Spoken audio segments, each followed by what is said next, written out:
Hello and welcome to today's video. Today I will be showing you how to get started on making music 100% for free and with no prior musical knowledge required. This video will go over two options for getting started with your music, which I'll talk about in a second. While I will be teaching the bare minimum that you'll need to make music for your game, there is still a lot more of the basics that I don't cover in this video, so I highly suggest watching other videos about music composition and production for free on YouTube, and even one specifically for video game music. I also have a Google Doc in the description with some helpful resources and general advice from Toby, me, and some other channels, as well as comprehensive lists for samples of many games and some basic music theory videos for those who need it. Anyway, the two programs we're going to be using today to make music, otherwise known as DAWs or Digital Audio Workstations, are Waveform 313 and the demo version of FL Studio. There are some other free and paid options that you can look into if you'd like, but these are the ones I like the most and find the most beginner friendly, on top of them being available for all operating systems. Waveform Free is completely free with no limitations, while the FL Studio demo gives you unlimited access to all of its features, minus the ability to reopen project files once they're closed. If you can afford FL Studio and like the demo version, I would recommend it myself, but if you just prefer Waveform or something else or it's too expensive, then that's alright too, and won't stop you from making good music. For each DAW, I'll first show how to set up Soundfonts, then I'll give a quick go-over of the basics of music theory, and recreate Fallen Down since it's a very easy song to recreate as a demonstration. And as an extra bonus, at the very end of the video, I'll show a work-in-progress remix of Death by Glamour by me. I only have the intro somewhat finished for now, but I think that's pretty cool so far, so stick around for that. If you want to check out the music that I've made, I have a video on my music channel with all the songs I've made, even the cringy and bad ones. As of now, I have it called Devil Noel, but honestly I'm considering shortening it to just Devil because I think it sounds cooler and works as a pun. You should go subscribe there anyway, since I'll post a full Death by Glamour remix there once it's done, along with other music every now and again. Anywhoozits, let's start! Okay, to download Waveform Free, we're going to go to their website linked below, or at this URL if you'd rather type it in yourself. You do need to sign up for an account, but other than that, it's a standard installation process across all platforms. And once you have that installed, you're going to need to go here, or in the description I have the link, to download this program, or this plugin called Sforzando. It's what we're going to use to actually play our Soundfonts. So yeah, just go down here and click download for free. And then just select it for whatever platform you need it for. Alright, and then after that, you need Soundfonts. So I have made my own collection of Soundfonts. It's just basically everyone that was on my computer, so there are probably some duplicates I missed. And also, it's like 6 GB when uncompressed, so if you'd rather not have that, there's also this, which I'll link below, which is a collection of every Soundfont that is known that Toby uses.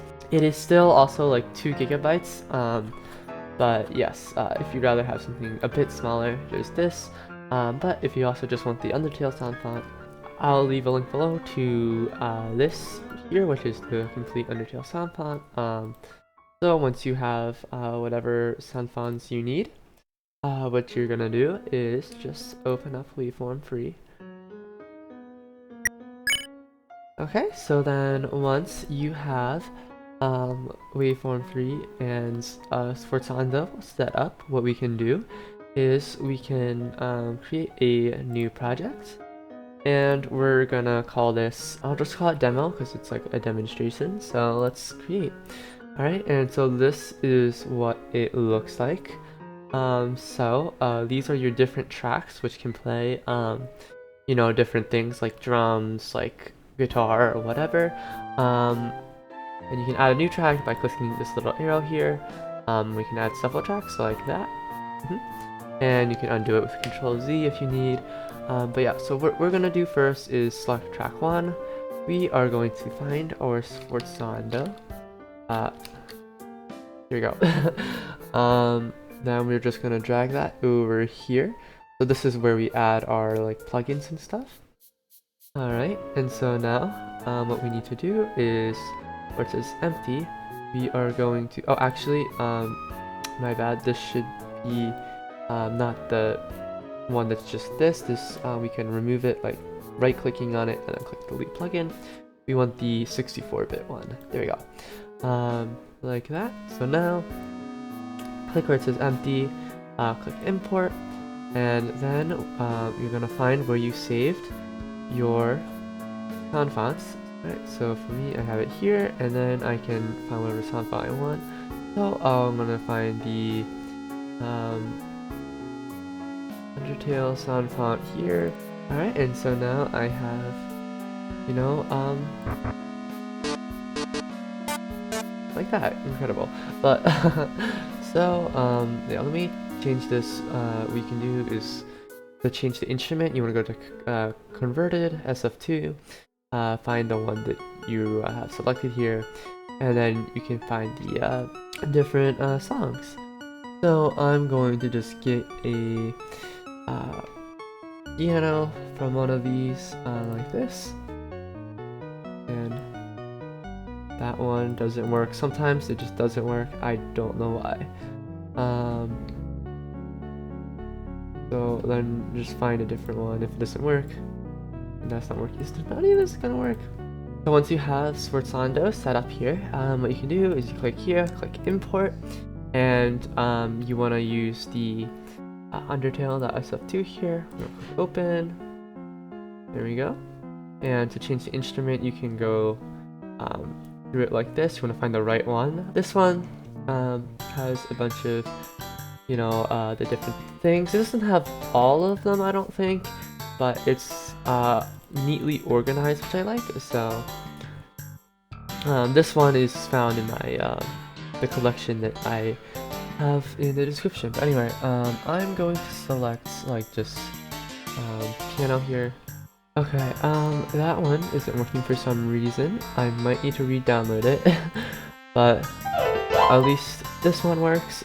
So you can make this go away by clicking the little red X here. So then to get started, you just want to right click on your track at the start. We're going to click insert new MIDI audio clip or whatever, right? And you want to make sure to extend this because we don't know how long we're going to want it. And if it's not, if we start writing stuff beyond where it says it ends, it's not going to play. So let's just like do that for now. That should be good. So then what we can do to edit it is double click on it, right, like that. And you can left click around here to play at a certain point. Anyway, here we have our piano roll, and we can click or double click, right, and we can make notes. And then if we press spacebar to play, we can have it do stuff. But yeah, so you can right click and click delete on them, or you can also just click it and then click the delete or backspace key. So just to start with the basics of music theory here, we have our different notes here, and we have, for example, C, and if we go up just exactly like 1 to C sharp, it's called, because it's for making it sharper or something, I don't even know.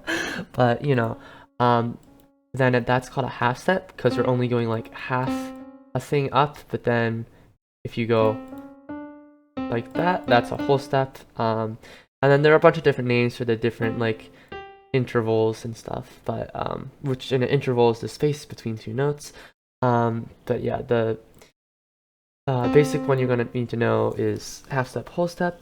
And so if I make this note longer here, the way that we can stack these intervals in different ways to get different kinds of sounds. For example, if I have a C and then I go up 1, 2, 3, 4, and I have an E, and I make sure this is dragged to be on the same time like as the other C, not like over here.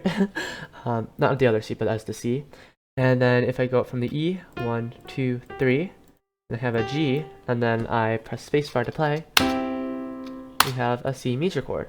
And that's because the major sound is defined by having up 4 and then up 3. Semitones, that is, or half steps. They both mean the same thing. You might also hear whole tones and whole steps.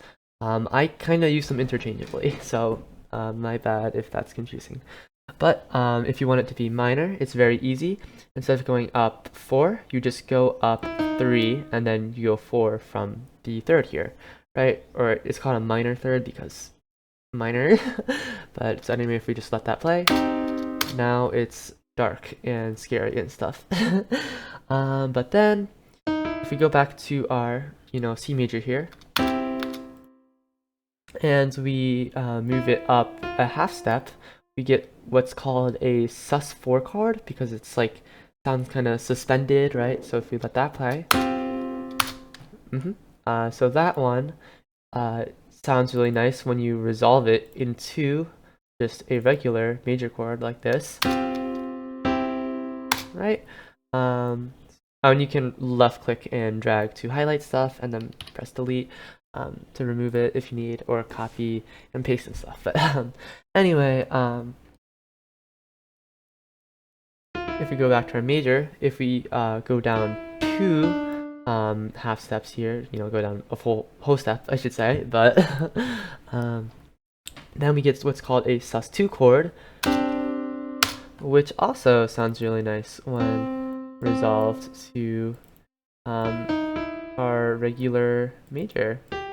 So if I go back to the beginning of the song using this button, you can see how that sounds. Like that. Yeah. So these are just some very basic like chords here. But so now, and let's try something that's not just C. Let's try something like G. So this here it says C, but if you just go up the alphabet, C, D, E, F, G. Now we place it down. We can do the same patterns we did before, where we go up 4, 1, 2, 3, 4. Then we go up 3, 1, 2, 3. And now we have G major. Right? And if you're forgetting what the notes are over here, it says them right here in small text. So yes, we did with this the C chord, we can also make like the sus chords like this. Or we can make it minor like this. And now I'm gonna introduce a new thing called a 7 chord, where in a major scale there are 8 notes in it, right? So these are just like the what's called like the root of the chord, because it's what we're building it off of. The third, because it's the third note in the scale, because the scale goes like that. And then we have the 5th, because after this one it goes here, and it's the 5th note. And it's probably best if I explain the major scale with C major, because it's the easiest. You just take all the white notes and just keep going up like this. And now if I play that,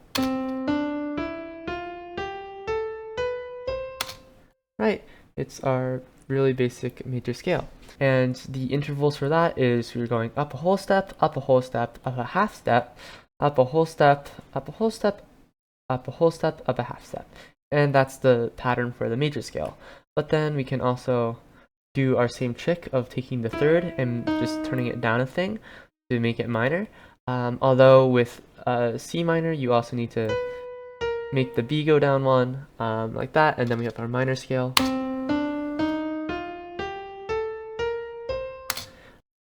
Hi, this is Editing Noel. This video has been going through quite some issues getting made, just because I've had such a busy life with school finishing up and just general life issues, but I'm working on it. I originally recorded on the 18th, but I didn't get to finish, and it was kind of messy. But so I'll probably jump in a few times to add something, or like change something or correct something. I'm not quite sure yet what I'll need to do, but for now I'd like to add that with the C, like the white keys, if you just go up them, it creates C major thing. You can also do the same trick with by starting on D to get the minor scale. So if you just start on D and then you just go up with all the white keys, like so. Alright, and so that's our minor scale. And of course, you can do the same trick we do with C major, where we can just move it to whatever note we want the scale to start on, and then just play it. Also, make sure when you are moving that the notes don't slide over like that. You want it to be as they were before. So always be careful of that. And there we go. Now we have our F sharp minor scale. We can do like C flat, C sharp. Minor. Let me do that. Okay. See, very easy, just like we did with C major. And you can see like what I said originally, where it's like, you know, C minor is our E flat slash D sharp, and our B flat slash A sharp. Okay, and that should do it for this quick little addendum. I hope that I don't have to do too many more. We'll see. Right, and then we can. If you want the major or minor scale for any key, you can just highlight it and then move it up to whatever note you want it for. For example, if we go to our G here, it sounds like this. Oh, and that is something else I should mention for when we are moving stuff around with the highlight tool, is that when you move it to the very edge, if you accidentally start moving it even more, it's gonna move all the notes to it, and then that, you know, might not always be what you want. So yeah. But now that we know how to build chords for any note here, and we know how to get the major minor scale for anything, let's put the two together and make a very simple I guess song, you could call it. It's not the most interesting song, but I guess it still is. So the melody of this song is just going to be a simple C major scale, so we're going to have it like this. Remember, it's just going to be all the white notes like this. Alright, but to make it a little more interesting, what we can do is make the penultimate note like twice as long to like just hold out that tension there, like this. Right. You can probably hear it better like from here. And you can make it a little shorter too if you just want it to be like a quicker like end, which I kind of like this. Right. And for the chords, since this is in the key of C major, you probably want it to resolve on a C chord. That's just our general rule of thumb. And we can, since it's like we're having this like quick like really short ending here, we can make the final chord really short too. I think that will sound nice like that. So let's just hear what just the ending will sound like. Now for a chord leading up to our final C major here, there's a lot of different routes we can take, and I highly recommend just experimenting with whatever to try and find something that sounds good. But one of the most common ways to do this is to resolve from the 5 chord to the 1 chord. And so what that means is 5 is the 5th note in the scale, so 1, 2, 3, 4, 5, to just the 1, which is our root note C, right? So if we make a G major chord here, by going here, and then we go up 4 to B, and we go up 3 to D. See, that sounds really nice. Now, not all chords are going to be as simple as just making the major one, because they have to use the notes that are in the key. When you're starting out, that's just a good way of doing it, but you know, as you get more advanced, you're probably gonna want to make songs that don't follow that rule. And it's not really a rule, it's more of just a guideline for starting out. But now I really heavily recommend like just looking up like videos on like common chord progressions and like how they make you feel and stuff. There's really lots of great videos on that. But a really common one is 4-5-1, where we go from the 4th note, which is our 4th. We go from the chord built off the 4th note, which in this case is F, to our 5, which is our G, and then 1, which is C. So if we just take our thing here and we copy it, and then we can paste it over here, so we can just drag it and move it to our F, which we're probably going to do down here, because it is it won't fit up here because the last note is C, which is being used here. So if we listen to that, so now that sounded good. Only thing is this sounds way too deep.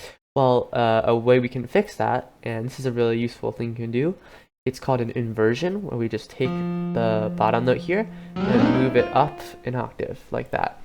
And now it won't probably sound as bad.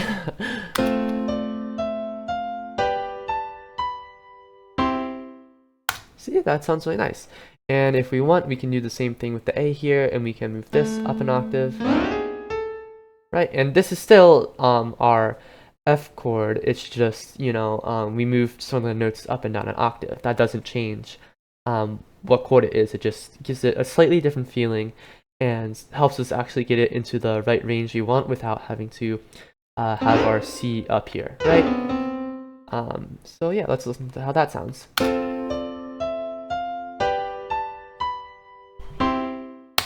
Great. And I did use that word there, octave, without actually explaining what that is.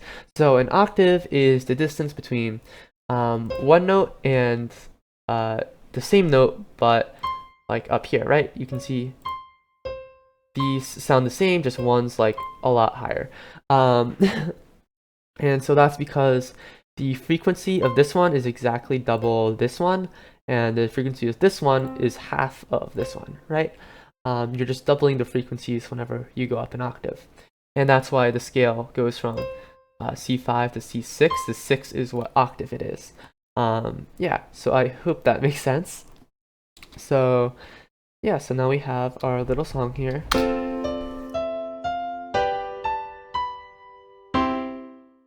It's very simple, but it does sound pretty nice. And now you don't have to have such a simplistic melody. For example, what we can do is something like, oftentimes it's nice to start on the note of the scale, but sometimes you might not want to do that, and we can start instead on the third or something. So let's do like the third to the root, which always sounds nice. Different intervals are gonna sound nice. For example, you know, E to C sounds really nice. However, something like B to F is what we call a tritone, and oftentimes isn't the sound you're going to want to go for. So if you like listen to how these two notes together sound, like, it's a little dissonant. I think it's more apparent when you play them together. Like, let me just move this away so you just hear that. Right? It sounds kind of, you know, scary or something, right? It might be used in like a scary scene in your game or whatever. But for now, let's just start making a really simple melody. If you have an instrument, you can try playing something on there first, or you can just mess around making a melody here. So let's just try like something simple like this. We got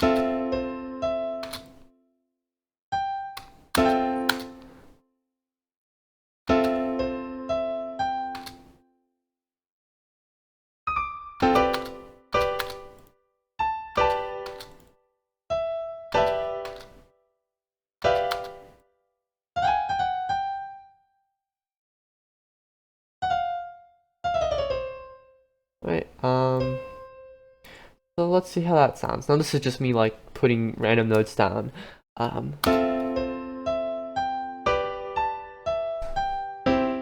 See, that sounds pretty nice.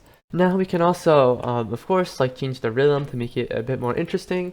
So let's see where like a different rhythm might sound good. I think right there, with these two notes, if we make this one a bit longer and this one a bit shorter, like that.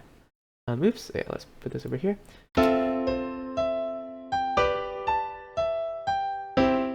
And I think we can do the same thing here, where we just do that.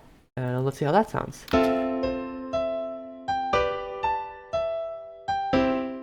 And that already sounds way more interesting. Now, another thing we can do to make it more interesting is change the chords here. and not change the notes, but change how the chords are played. Right now, we're just playing every note at once just for a whole measure. But something else we can do is this, where we just have the first part of it played, and then, oops, we play the other two notes like this. And then you can do it for each measure,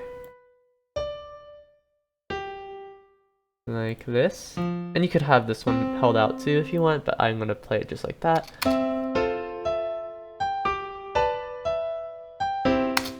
And this pattern kind of sounds nice if you do it 2 times per measure. So let's try that, where we have this played. Let's copy it, and then we can paste it here, and we can do the same thing here. We copy it. Oops, that is too long. Let me fix that. Paste like that. Oops. Let's make sure it's the right length. So now if we start from the beginning.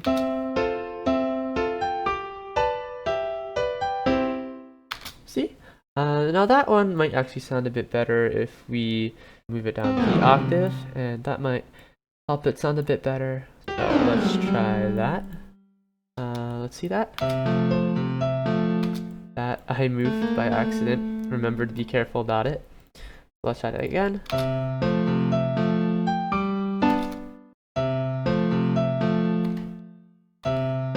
Oh, I see. I accidentally moved this as well. Oops. There we go. Let's play that again.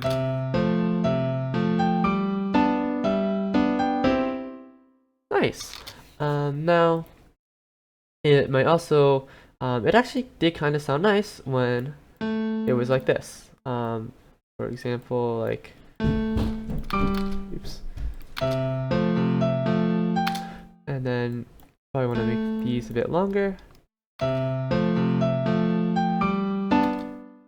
then we can do the same thing here.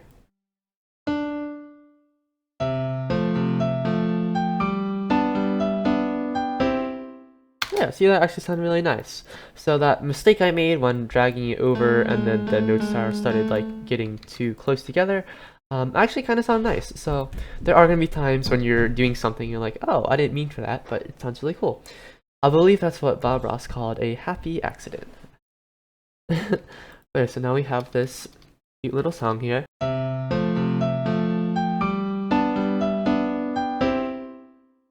Nice. So now this is great and all, but it is only piano.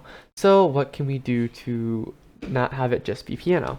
Well, what we can do is go to our second track here, and we can click add, and now you can just, look up sforzando. And yeah, this is another way you can add instruments to each track. You don't have to do it from over here. You can actually just like close that out if you want, and then so you can just focus on this. So, which honestly I like better and would recommend, but you can do what you want.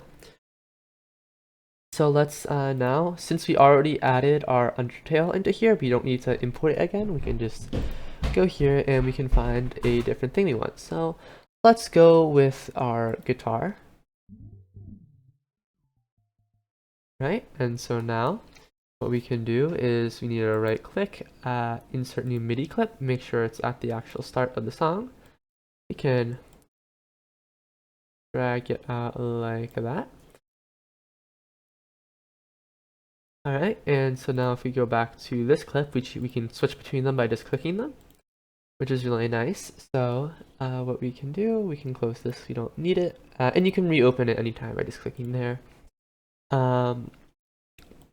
We can take our melody here, and we can press Ctrl X to cut it, and then go over to our guitar.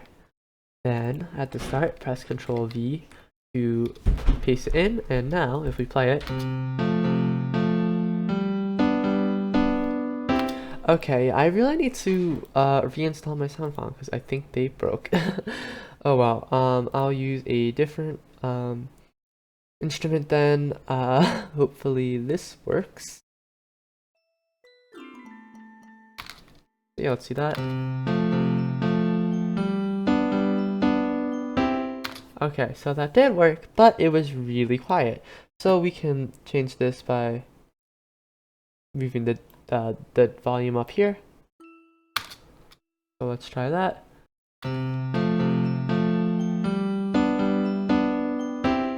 Okay, is you can find the volume of your channel here and then just turn that up a bit. So now let's see how that sounds. That's still a little too quiet, so let's turn that up even more.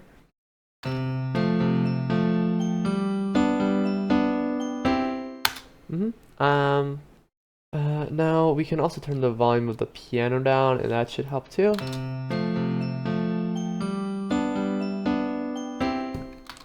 We can turn the volume of our overall track up too. Right now it's at like -3. Let's put it to like 0. Let's see how that sounds.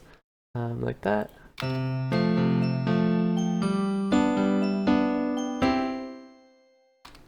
So you can just adjust the volume for your thing if you need. So, well, now that we have like our chords and stuff and our melody, there is another important part to a lot of tracks, that is the bass line.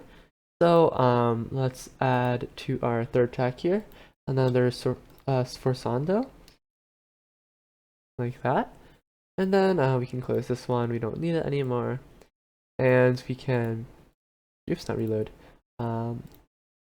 get in. Yeah, this seems like a good bass for us for now. Let's turn it up a bit so we can hear it better, like that. And we can add a new track here by clicking insert new MIDI clip. Alright, and let's make it, you know, as long as we need for the piece. We can actually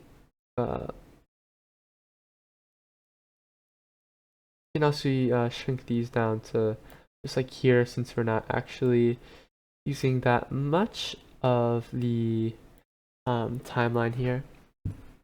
So for a bass line, generally, so this is gonna be your, like, you know, really low notes, and yeah, you can have a lot of fun with your bass line, and you can do like a lot of large leaps in terms of your intervals here. So let's start with like our F, because that's just what we're starting with. So like a really simple one you can do is just take the root note of each of our chords here. And since we're starting, this is an F note, F chord, even though we're starting on C. Remember, because we did the inversion. So we can just take like whatever the chord is. So F, G, C. We can just do a really simple F, G, and then C. That is not C, down here, C. Like this. And remember to make it short unless you want it to be longer. Just because like that's how we had the other notes up here. And I actually made this a little too long. Let's do that. Okay. If we go back to the beginning of the piece.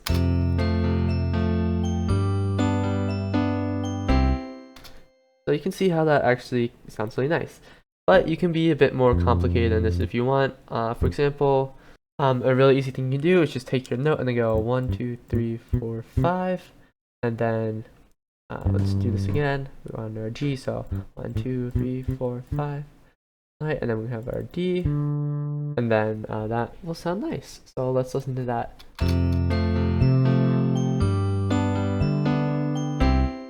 See, that sounds really cool. But we can also go really wild with it if we want to, and do something like where we go up an entire octave and then play it like that.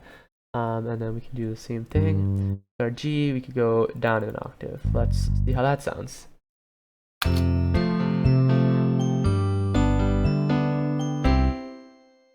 Generally with your bass, you can go really wild with the leaps in intervals, whereas with other parts of the song, you might want to stick to, like, you know, not going like crazy distances. But there is a time and place for that, of course. But you know, when you're starting out, I've heard that advice. I think it's generally pretty good, but feel free to experiment and just, you know, do whatever you want. But yeah, so now we have our, you know, our chords, we have our melody, and we have our bass. And yeah, we got like, you know, it's a really short song, but it's a full song.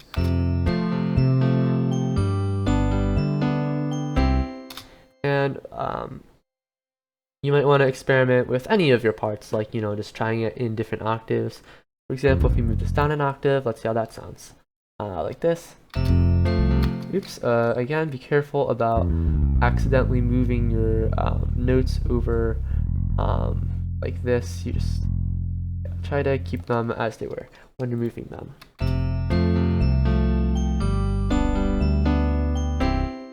See, that actually sounds pretty nice.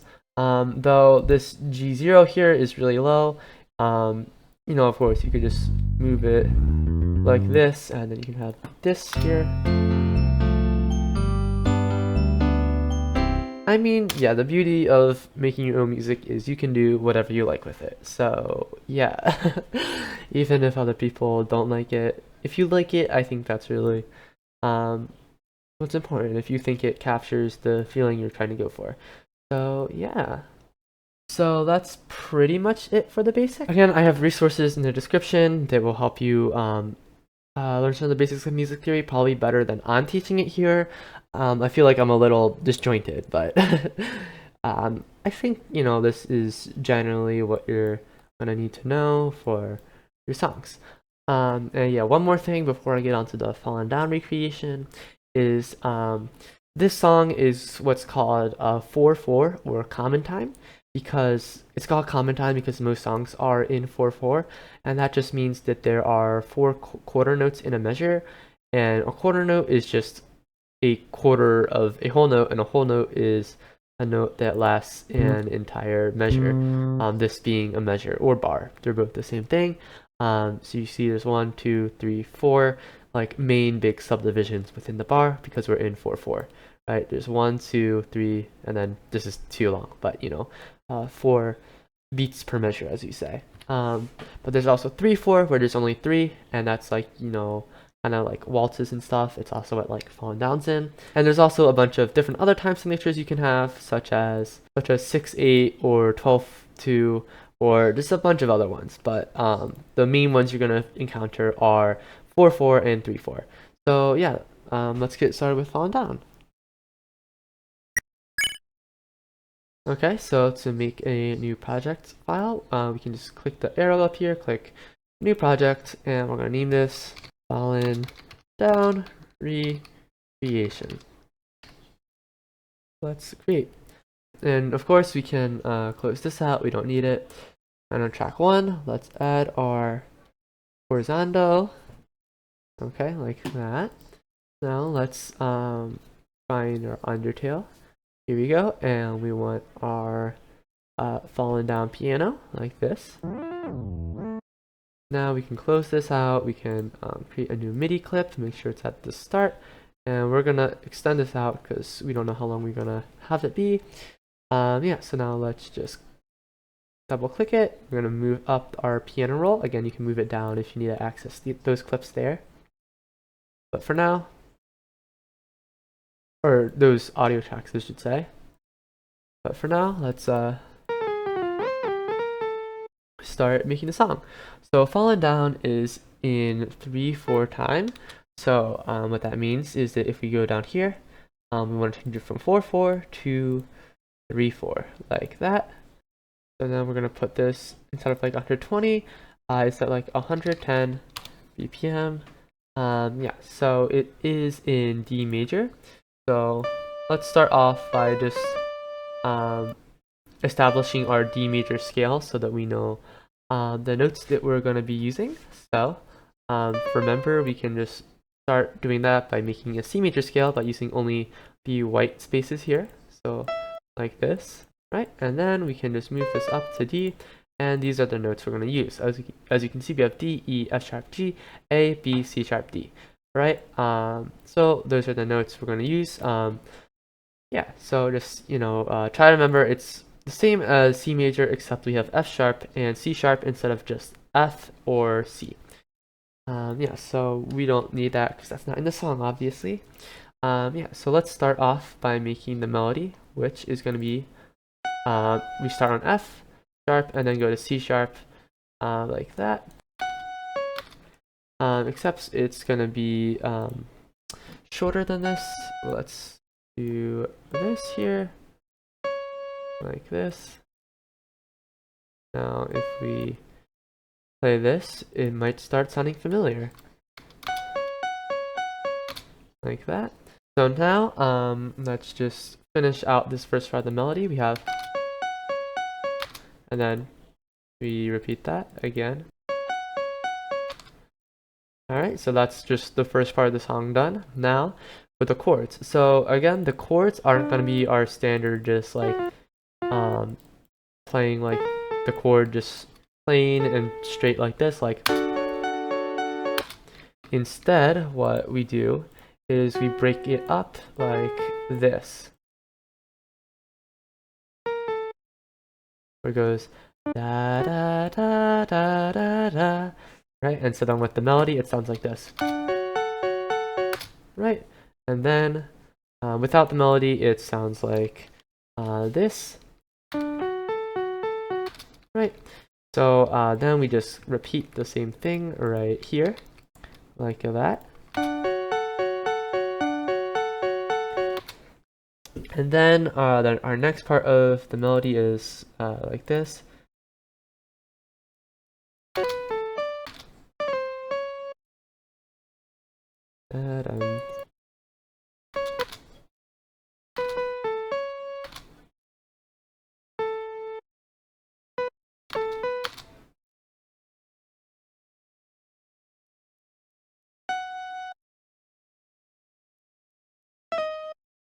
Like that. Okay, so now we have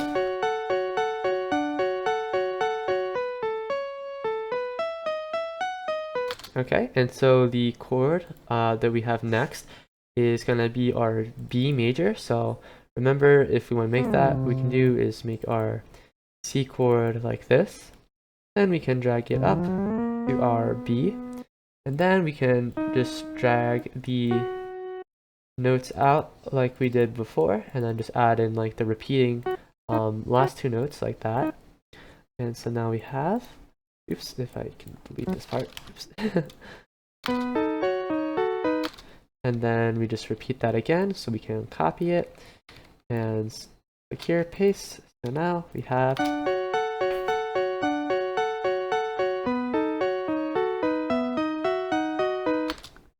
okay, and the next part is just our F up here to our B, or F sharp, I should say, and then that repeats a bit.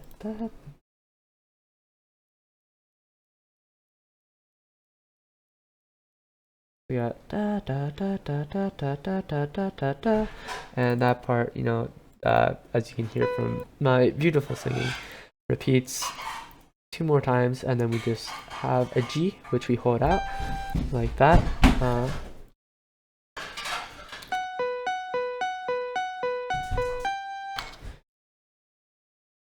And the chords for this one are our G major, which again is our G, E, D, and then of course we just repeat the last 2 notes 2 more times, right? So, and then, so now this is the only time it's going to be going actually out of the key here. We're going from B major, like we had before, and we're making it minor by moving the 3rd down to G minor. So let's listen to how that sounds. And then we just have our ending here.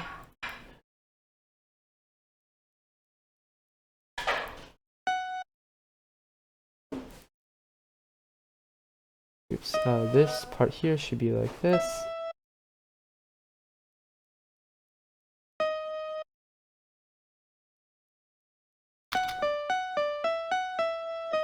Oops, this should be D like that.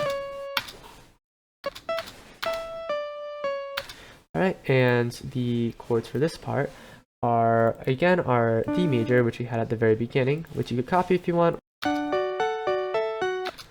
Alright, and then our very final chord here is A major, actually, so let's do that. So we're going to go A, we're going to go up 4, so 1, 2, 3, 4, and then up 3, 1, 2, 3, so like that, except, actually, we are, instead of doing this, we are starting on C sharp, and then all these C's become E's, and the E's become A's. It still is A major, but it's like the inversion we were talking about before, and we're just making sure that the contour, that is like the ups and downs, are staying the same. So it's the same notes, that being A, C sharp, and E. We're just like having it in a different arrangement, which sounds like this. So now if we put that all together,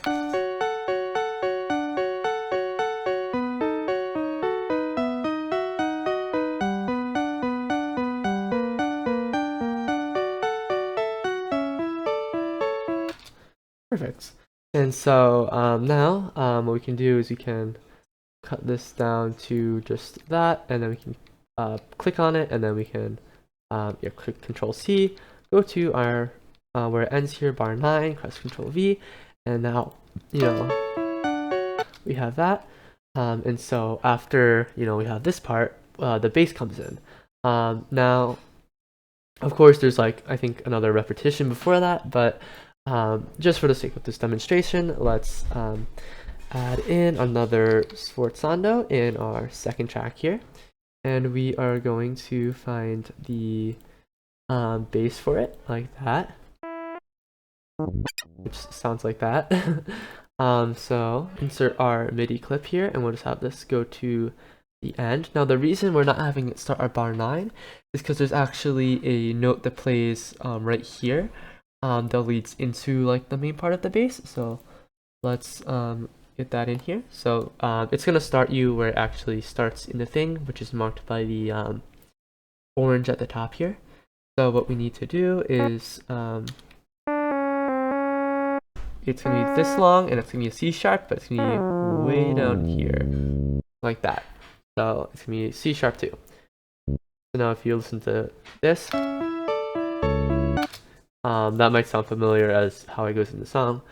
So, and then as you can see, we have like our really big leaps in the bass here. Let's see.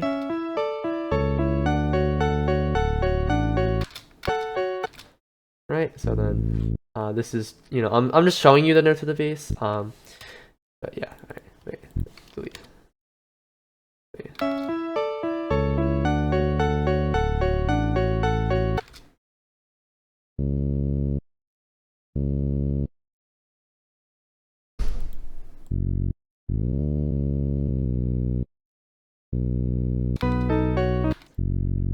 Okay, let's not hear that.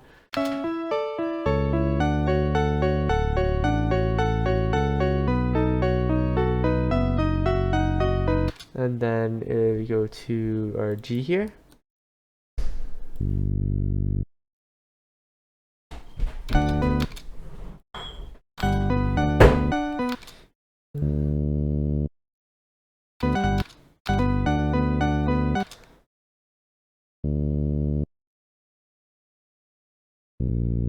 Now, this part here, you can see we're using a B flat or A sharp. That's because it's we're in the key of G minor, or the chord is G minor, I should say, and we need to make sure that the notes actually match with that. Otherwise, it's not going to sound good if you listen to like this here. You mean it as B flat or A sharp, which are the same thing. See, like F sharp and G flat are the same thing. Flat is you just take a note, move it down half step. Sharp is you take a note, move it up a half step, and those are gonna lead to some notes having shared names. So yeah.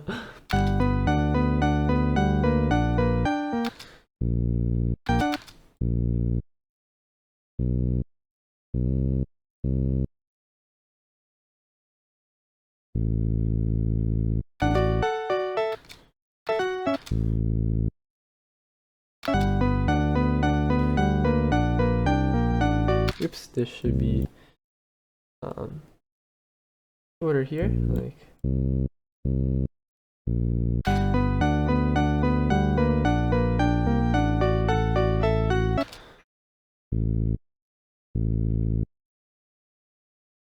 Like that. Alright.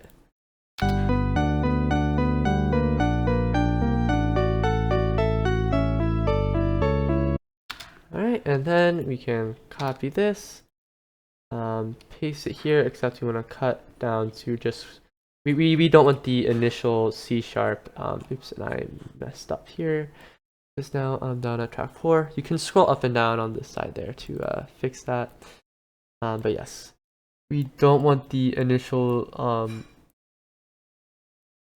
C sharp here, because that's just to lead into it, but we already have that C sharp here, so we can delete that and then just paste that like that there, and then we can make sure it's on the same track, otherwise it's not going to play because there's no instrument assigned to that track. And then we can paste our melody there. Alright, and then up here we can have a we can over here is the loop. This is gonna be where the loop starts and this is where the loop ends. So let's do that. But yeah, so now it should loop like it should in the game and sound like it. Although there's one more thing we can do, which is add an effect to our main piano here, called delay. So if we look up delay here, then we just we find effects delay and we click that. And now if we play this, so that's not quite what we want, so let's adjust these settings here. So let's click delay 1/8 note. Alright, and then we can turn this down to like, I think 6% or something should be good. So let me start from the beginning after the song.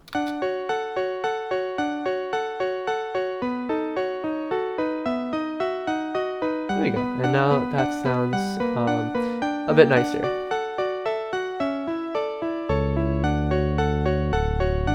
And you can turn this down even more if you want to like 4%.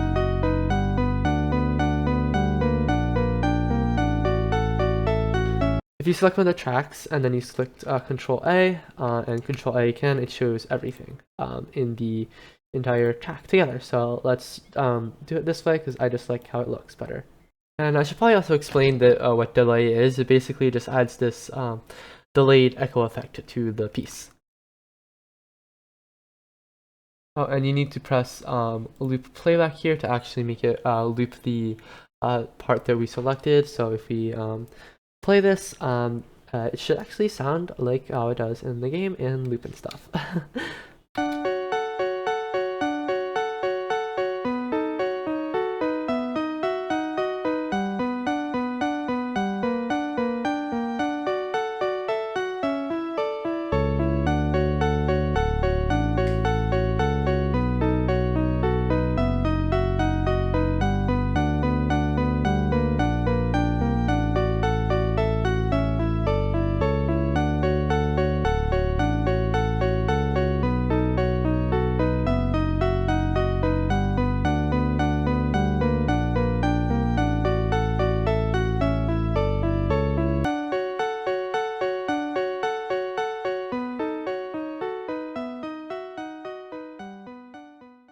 Okay, and so one more thing you can do to for making Fallen Down is, well, Fallen Down is at is tuned to a different frequency than most music.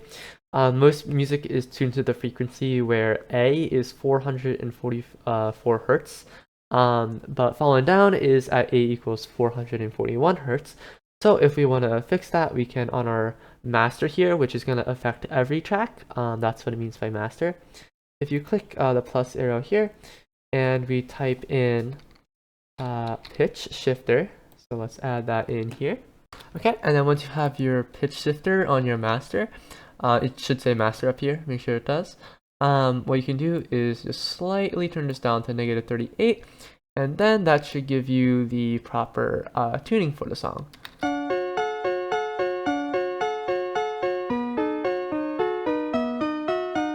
you might also want to turn this up a bit. I like it a bit higher myself.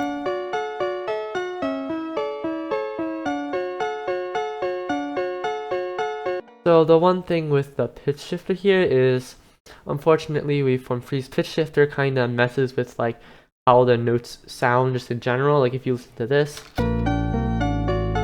versus to it with it off, unfortunately you can't quite get the same effects. So I wouldn't say to have it on, but if you really like think that having the correct pitch is more important, then I'd say go for it. Alright, so with our Fallen Down recreation complete, we can now move on to FL Studio. Alright, and as I said in the previous addendum, well, this is an addendum, but in the addendum, I am recording this a while after the, I initially was, so I apologize for that, but anyway, to download FL Studio, what you need to do is either, I should have it in the description, you want to go to imageline.com, and there's a dash in between it.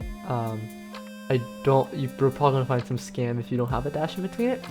But anyway, so if there's a sale while you're watching this, yeah, go ahead and buy it if you're willing to. I think that would be pretty nice. But anyway, yeah, you can just click try for free up here, and then you can try it for free as long as you want. Again, the only restriction is that you can't reopen project files, which as they say here, is like you can't work on multiple at a time if you can't reopen ones you already worked on. A way you could get around that is just like if it's a smaller song and you want to come back to it later, but you also want to work on something else, you could take like screenshots of your notes and everything and your instruments and settings, just so that you can replicate it later on. That could definitely be kind of annoying for longer pieces with more complicated stuff. But anyway, you should be able to download it for either Windows or Mac. And I have been able to get it to run on Linux before, so yeah. Then you just click download, and just have it download to your desktop. So yeah, I'm gonna cut to when that's done downloading. Okay, and so then once you have your FL Studio installed and downloaded, it's just your normal installation process. So since I already have it downloaded, I'll just put that in recycle bin, right? Because I don't need to really worry about that anymore. Alright, and so then once you open it up, it won't look like this. Chances are it will probably make you look at the demo song they have. You can just ignore that. What you can do is click File, New, from Template, and then click Empty. If you want your default thing to be empty, just click Change Default Template, and then set it to just empty, right? So that's what I like to have. Also, it will show your name of whatever account you have when you make an account up here. So to avoid doxing your information, if you go to under General and Advanced, if you just change it from username to license plate, it will show this random thing here. And yeah, but anyway, to start, you want to make sure you have this thing here, and to see that, to make sure you have that, just click this until you see it, right? And then you probably want your little brush tool here, and then you can just click anywhere and drag it over to one of the tracks. How FL Studio works, it has different patterns that that the notes are played in. So for example, we have pattern 1 here, and you can rename it, color it, give it an icon if you want, but for now I'm just going to leave it as pattern 1.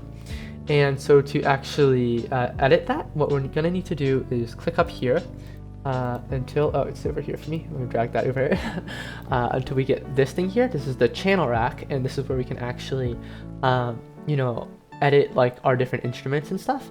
And it's a good idea to click here and then click this little detached thing. I'm going to check that so that while we're editing our music, we can still see it here, and we can edit the instruments and stuff. So Yeah, to start off with, it gives you like a sampler as like the default instrument, and you can click on the thing here to open up whatever instrument you have loaded. But to change it, we can right click on it, click replace, and then we want to select sound font player from the drop down menu. You can experiment with all the different options it gives you.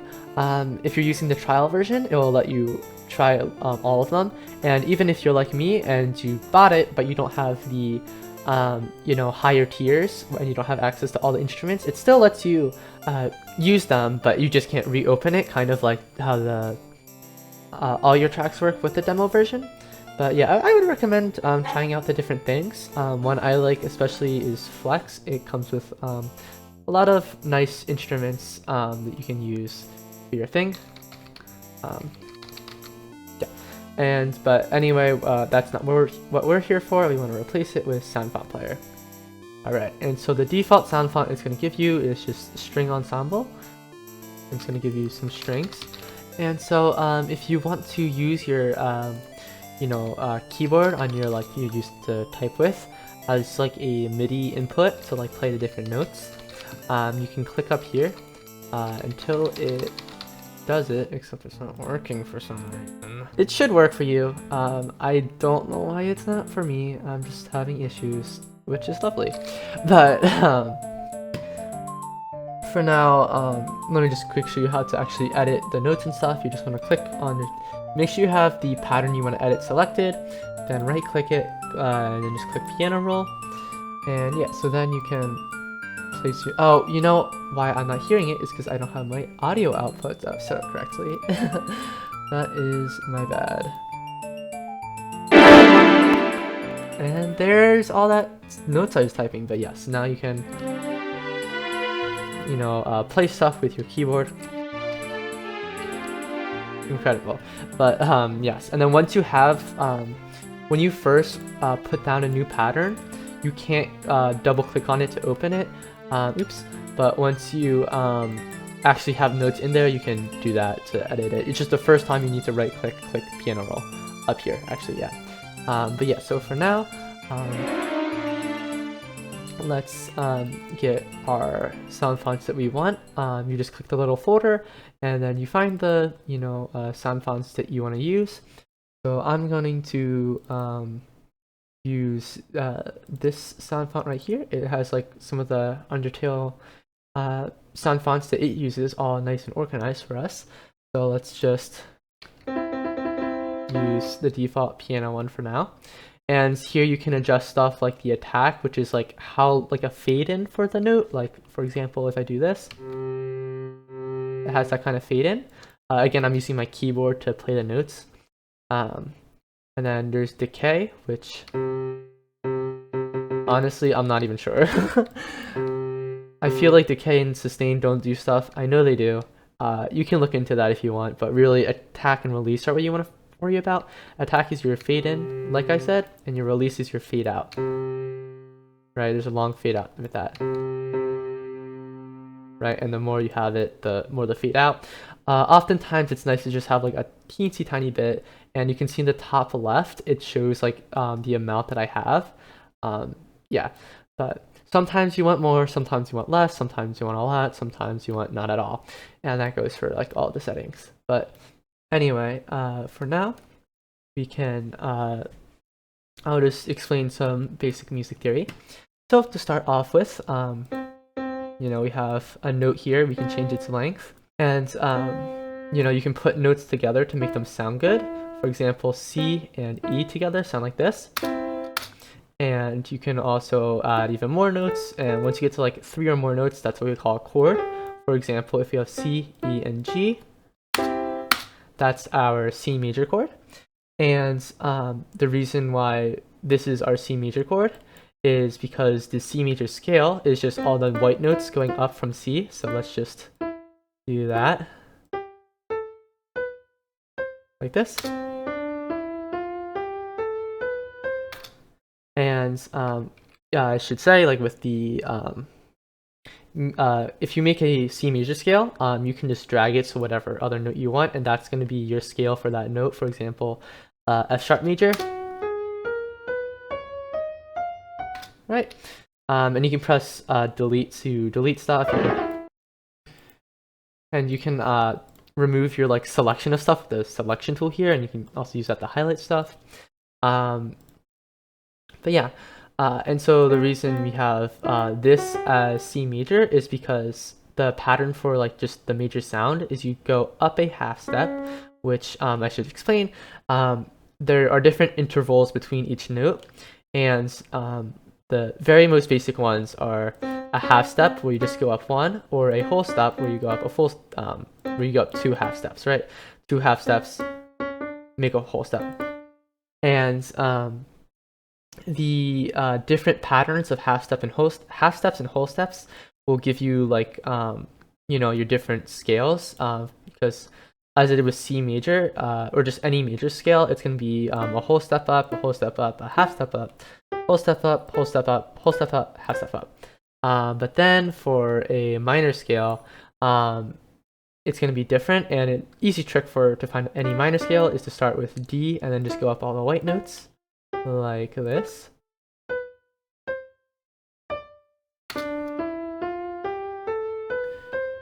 Alright, and then if we Control A to highlight, and we can drag it to whatever note we want, like E for example. And that's going to be that note's minor scale. But I'm sorry if I'm a little disconnected in my thing. I really can't be if I want to get this video out in any reasonable amount of time. But and it's probably for the best if I just get it out now and then I don't stress about it for forever, and then I can start going on to other stuff that I'm not gonna be so stressed about. Yeah, I do apologize that I'm taking so long with this part. Again, just a lot of life stuff, unfortunately. But anyway, with our C major chord here, the pattern for this is you go up 4 half steps, and they're also called semitones or whole tones sometimes instead of steps. I use them both interchangeably, so I apologize if that causes any confusion. Go up 4, and then go up 3. Right, and that's just going to be your pattern for any major chord. For example, if I start on G sharp here, and then I go up 4, 1, 2, 3, 4, and then I go up 3 from here, 1, 2, 3, we have our G sharp major. And I should explain, we have our white notes, and those are always just going to be regular letters.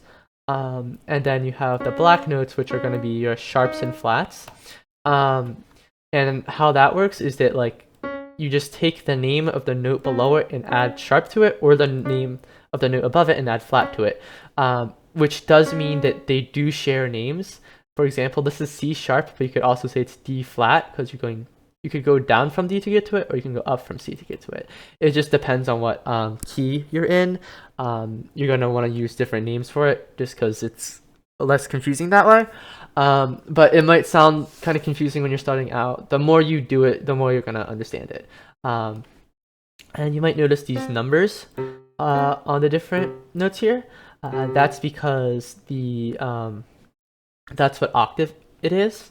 And so octave also refers to the interval between 2 of the same note in a different octave. And the difference between this note and this note is that this note is double the frequency of this note. And then the note down here is going to be half the frequency of this note. And yeah, and so if I have something like this, oops, in one octave, I can press Control and then up or down on my keyboard to play in a different octave. And it's going to sound exactly the same. It's just going to be lower, right? And you can do Shift and then up and down, so just move it up and down one half step, but you can also do the Control and move it in a whole octave. So now that we know, how to make major chords and stuff, to get our minor chord, we can just take the third note in the skip and just move it down a half step, and that'll give us our minor version of that chord.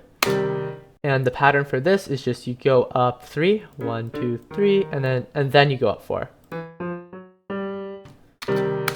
Right, and again, you can apply that to any note in the piano roll here, which is what we call the whole thing here, because it's, I guess, a roll of, and there's a piano. Yeah. All right, and so aside from just major and minor, some other really easy chords to know are 7 chords, where you just add the note right before the root of the scale, which is also what we just call, like, you know, the first note of it, and that can sound really nice, like this. Oops. Make sure. Usually you want your 7 chords to be major, but I'm sure there are times you want to be minor. So if we just let that play, that can sound really nice and pretty. Let me just make this a little longer, and then I think you'll hear that better. Right, that sounds pretty cool.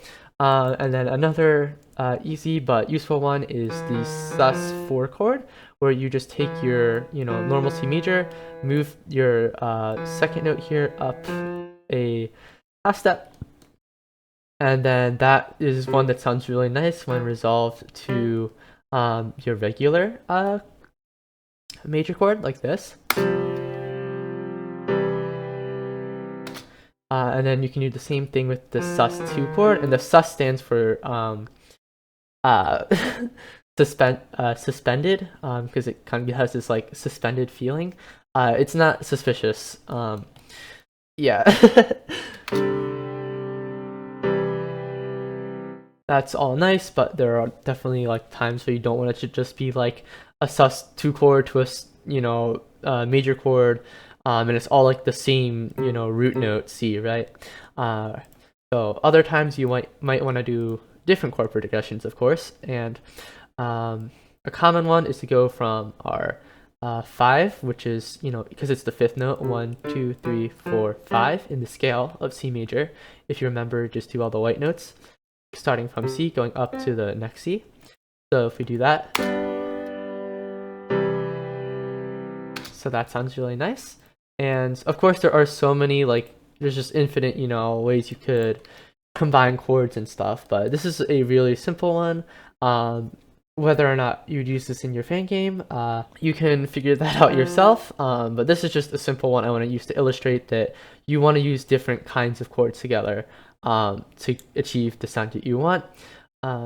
I would definitely recommend watching like different videos on chord progressions and just, you know, music in general, so that you can understand better what you're doing. But there's one called the 4-5-1. By one I mean like a chord progression, where you start from the 4th note in the scale, or the chord built off the 4th note, to the chord built off the 1st note, the 5th note, I mean, sorry, and then the 5th note, which always sounds pretty cool. So remember, if we go from our F and then we go up 1, 2, 3, 4, and then 1, 2, 3, like this should sound really nice.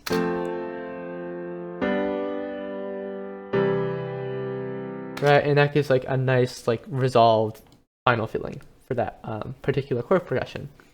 Now we could you know, add a very simple melody of a C major scale to this to make it sound a little more interesting.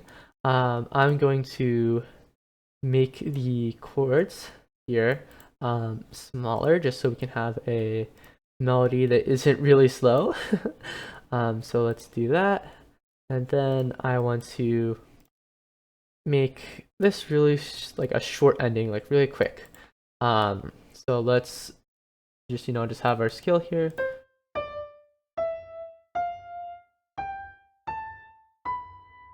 And then let's hold out the very final note just to create this little bit of suspension, right? We're like in anticipation for that final note, and then we'll finally play it there.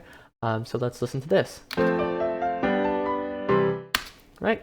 And maybe I did make it a little too short there, but that's no problem. You can always slow down your tempo up here. You just drag it like this, or right click it, and then you can select the tempo here. If you want, you can also click here, this little kick thing, and then just like tap the tempo you want. So for example, I could do, right, and do 133, but that's too fast for what I want to do. I'm gonna slow this down to like 90 because I accidentally made the thing too short because I didn't think it would go that fast. But you know, that's what we have our tempo control for if you don't want to just redo it. So let's listen to that. Right. And so these chords here aren't necessarily like the most interesting thing. We're just kind of playing them like straight how you know, it's just like the triad, which is what we call a note of or I call it a chord of just 3 notes, right? But we're not doing anything special with it. We're just playing it and then playing the next one. But something fun we can do is take this and drag that there, and then do that, and do the same thing for our other chord here. Now let's listen to how that sounds. Right, I made this too short, so that should sound a little better now. So let's listen to that. Right, there are many different like patterns you can do with your chords to make them interesting, and this is just one of them. This one can also be further changed like this to make it just a tad bit more exciting if we just repeat the thing 2 times like that. So let's listen to this. Right.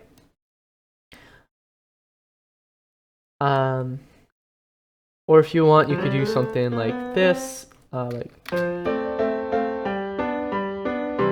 right, there's a lot of fun. You can vary it however you want throughout your song. The one I just showed like this. This is like something that it's used in Saria song from Ocarina of Time, for example, where it goes like, I mean, it actually does start on F and does this for the first chords, and then it goes down to C.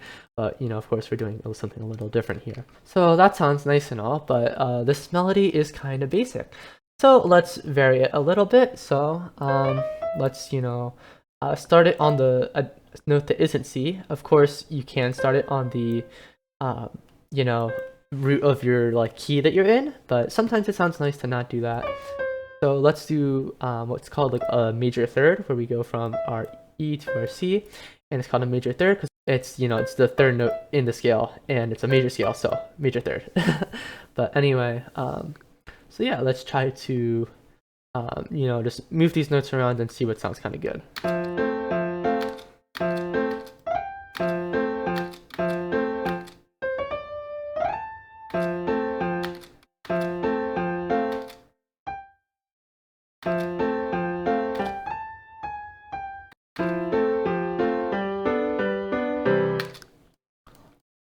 Honestly, I'm really liking just having like this small change, where instead of going from, C, D, C, D, E, and then going to the F sharp, I just do E, A, G, and then we continue up the scale like normal. I think that sounds kind of nice, and I moved it down an octave just because I felt like it. So, but something else we can do with this melody to make it a bit more interesting is we can change the rhythm of the notes. So if we listen to it for a place where it might sound interesting to have a different rhythm, I think here could sound good, like this, where we make this note longer and this note shorter. So let's see how that sounds. Nice. And if we want, we could also make this even shorter to give it like a more sudden ending. So let's listen to that. Right. So yeah, I think that sounds pretty cool. But you might notice when you just play this ending here, it kind of just like ends, and it doesn't like really feel like it doesn't have like any decay kind of to that ending, so it's just kind of like a really sudden thing. So with this is where this release comes in, and again you can click on here and then turn up the release of it, and let's see how that sounds. Okay, that's maybe a little too little. Let's move that up more. Right. I think that sounds kind of nice. Yeah, I kind of like that, but another thing you could do instead is move this little thing here. You can scroll up and down, or not. Oh yeah, you can scroll. Or you could drag it with your mouse alternatively. So let's set to 1. And so what this is what insert it's set to. So if we press F9 or click up here alternatively, it brings up our mixer here, and it lets us change the volume of each insert, and it lets us add effects over here. And if we do anything to that master, that's going to affect the entire song, like all the channels. But since we have it set to 1, we want to just go here, and then it's going to bring up a bunch of different effects you can add. For now, let's just add our fruity reverb 2. Now this is, the FL Studio default reverb plugin, and you can drag it and do a bunch of funky stuff with it. But I'm gonna go for one kind of like this, and so let's just see how that sounds. Right. I kind of like that. You can adjust the dry, wet stuff. I don't really know how to explain it, but I think if you play with it, you'll understand kind of how it is. And for a lot of the plugins and instruments in FL Studio, you'll see this little thing up here called presets, and if you click it, it will give you a bunch of different like presets for what you can look for. For example, if we want this to sound like it's in a cathedral kinda, you can click that, and then let's listen. Right, that's pretty cool. I'm going to just set it to the default thing for now. And maybe let's turn down the wet a bit. Right, that kind of still like gives us that effect, but it's not as strong when we do that. And you can also just directly change how much the effect is affecting each insert here by moving this thing here. When it's fully white, then that's 100% like applies the effect, but we can just drag it down, and then that lowers how much. And then when it's completely black, it's 0. And remember, in the top right up here, if you look while I drag, it shows you like the exact percentage of how much it's applied. So something else that's important to know is, so if we have a song where we do actually want to start, with like a certain chord, but then we also may want the song to start with like a note that overlaps with it.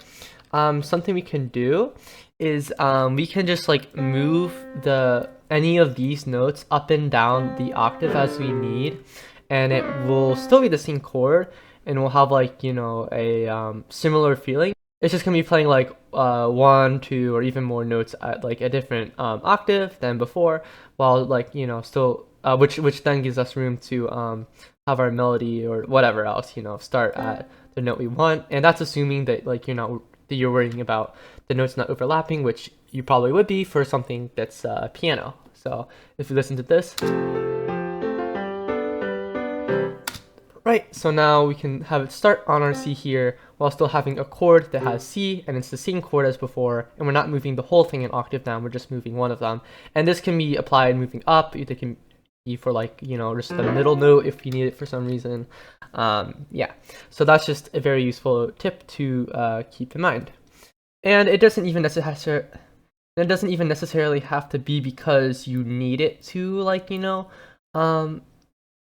not overlap. It can just be because like you think it sounds a bit better in like a different range of notes than it does like if it was up here, for example, right? So for example, we could have it like this, like. Now personally I don't necessarily like it, we're going from the low version to the higher version with a C, right? But something like that might be nice. But yeah, of course, for whatever song you're making, experiment and find what you like. Okay, and so that's nice and all. We have this little piano tune here, but what if we don't want it to just be piano? Well, what we can do is, so first, we're gonna say that we want this part to, we're gonna keep the left hand part here, which is gonna be the like this stuff, like all in this area. I should use this tool. All like these notes here, right? We're gonna have those stay as piano, but then we want to take our melody, here, and set that to a different instrument. So let's rename this. We're just gonna call this piano. And I'll give it this color because I'm just feeling it, you know? You don't need to color code it if you don't want to. All right, and you know, now we have our piano one here. We can add another pattern here, and we'll just call this, we'll say violin, because why not? And we can color if we want. I'll go with like a kind of violin looking color here. All right, and we'll add that into our thing. Now let's make sure we have our playback set to song, not pattern. If it's just pattern, it's only going to play the pattern we have selected and not like all the patterns in the entire timeline. So yes, if we go back to our piano here, let's try copying the melody here, and yeah, we're gonna have to do this in 2 chunks since this note's overlapping. Yeah, let's just copy that, go into our violin, paste, and copy this, or not copy, but Control X, cut it, and then go into here where we want to paste it and press paste. There we go. So now, well, first of all, it's not actually going to be violin because we still have Undertale selected, or not Undertale, but you know, the piano selected under there. So we need to add Soundfont player. I'm going to set this to 2 because it's going to be in our second insert here, just so that we can have effects unique to just the violin, and it's just not copying whatever the piano is doing. So here, let's we can just select Undertale here, and then let's find violin.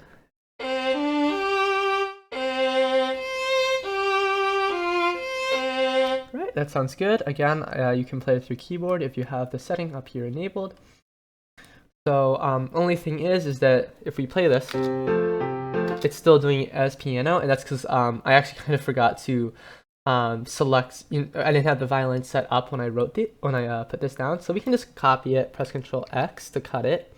Then if we right click on the you know, our violin here, and you can rename it too if you want. Let me do that. Actually, we're gonna call it violin.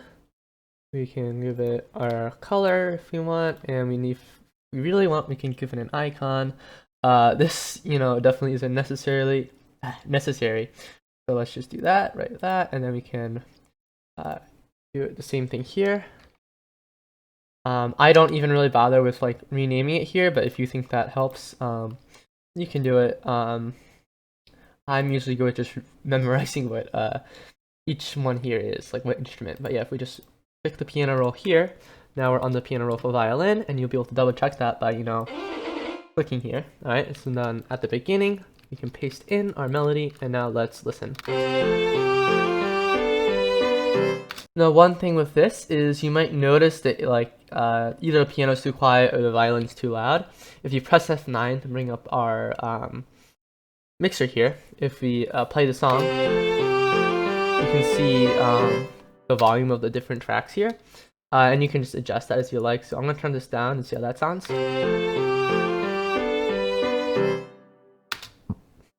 And yeah, you can just adjust it to your liking. You can also adjust the pan, so you can make it in the right ear or the left. Right, and you can right click and click reset it to just, you know, set it back to normal. And something nice with FL Studio is that you can actually change that as the song goes on. So if I zoom in here using my control and scroll wheel, and then, you know, use the middle click of the mouse to scroll around with the scroll wheel, and I press F9 to bring this back up, and I right click, and you can do this for like pretty much any setting in FL Studio. You know, if you like right click it and you click create automation clip, then I can tell it to start completely in like one ear, and then by the end of, you know, the song, and it ends over here, it will be completely in the other ear. So let's listen to how that sounds. So it starts off completely in my left ear and then ends completely in my right. And you can double click on it to edit it more. You can also just like right click here and add more like points for it to like, if you want to be more precise. But yeah, you can also click here and be precise this way. You can add like curves and stuff if you want like a specific effect kind of with it, like this, where it's like it starts off left and then it goes to like kind of the center, and then it goes at the end all the way to your right. And of course, that doesn't just have to be with panning. That can be with your volume. Just create automation clip there. It can be with the tempo up here. You create automation clip, and then you can make it go really fast by the end. Let's see how that sounds. Drag it over here. Great. And yeah, it's just a really useful feature. You can do it with the stuff over here. You can do it with the level that if we go to our insert one here with our piano effects, you can create an automation clip for how much the effect is applied to the instrument. Yeah, overall, just extremely useful feature. Yeah, and also with FL Studio, if you go here, you can change the velocity here, which is how hard each note is hit. So like, for example, if I don't want these notes to be like, played very strongly, I can just move it down like this, and now if we listen, or if I want the last one to be like really loud, right, like that. And then if you have it low like this, and then you click the note that's low with it, all the new notes that you create will be low. So, but you can just reset that by clicking it, and then now all these notes are normal. You can also double click on a note, and it will let you, adjust all the stuff like the pan for each individual note, the velocity, and I wouldn't worry about that for now. You get the pitch if you want, yeah, and even like the precise like duration and stuff of the thing, and then you just click reset if you want to reset it. Yeah, and there's another often very important part of a song, which is the bass line. So let's try adding a bass here. So let's just say bass, and I don't care the color right now, we'll just go with that. And you can choose whatever thing you want. I'm gonna go with a cloud because I don't know. And then let's just set this to the third insert. All right, and then in our bass over here, let's select Undertale. And we're going to find sans bass because I don't know, it's a good bass. So yeah, let's now create a bass pattern, like so. Okay, bass pattern. And you can space these however you want. Often I like to have one space in between each track, but it doesn't matter. You can have them like right next to each other. You can have them really far apart. Whatever works best for you. And you can also uncheck, a track here to turn it off. And then if you listen, right, it doesn't actually play that track. So anyway, back to our bass here. If we select our piano roll, oops, yeah, you gotta do that. There we go. Now we actually have our bass thing here. Yeah, and the bass, of course, is going to be the really low notes of your song. And a really easy way to make a bass line is just to have like the root note of whatever chord we're currently on, and just play that for like the length of whatever, right? So let's just okay, all right. So then if we extend this to be the same length as everything else, like that, let's listen to this. Nice. And a easy way to kind of just make our bass a little more interesting is we can just count up from here. 1, 2, 3, 4, 5. Put this here. You can count up from here. 1, 2, 3, 4, 5. Like this. Now let's listen to this. Right. And you can move this up here if you want. And yeah, you can really, play around with this, as I encourage you to do with all like the different things I'm showing you, to try and, just, have fun, see what sounds good. One thing you can do with the bass is like, do this. So we just go up an octave for like one of the things, like this. Or you can do the same thing here with the G. Or alternatively, you can go down the octave like this. Whatever you really feel like doing. I'm going to do this. I think that's a little too low if I move it down there with the control and the down arrow again to move it down the octave. if you forgot. But yeah, just really what you think sounds good is often enough. Yeah, so with the bass, again, easy trick is to just have it go up an octave while you're still on the same chord. Just play straight up like what the root note of whatever chord you're on. Which actually, no, this is not that, that's this. Or, you know, just count up like, you know, 5 semitones or half steps up, and then just put that one there. Of course, that's gonna, you know, depend on how good that sounds is gonna depend on whatever your song you're making, and you know the rest of it. But you know, oftentimes that's gonna work. And yeah. All right. So now that we have our song here, let's try to recreate Falling Down. So to save it, you can just click File and Save, or Control S. And you won't be able to reopen this if you're using the demo version. Again, just, you know, so you are reminded.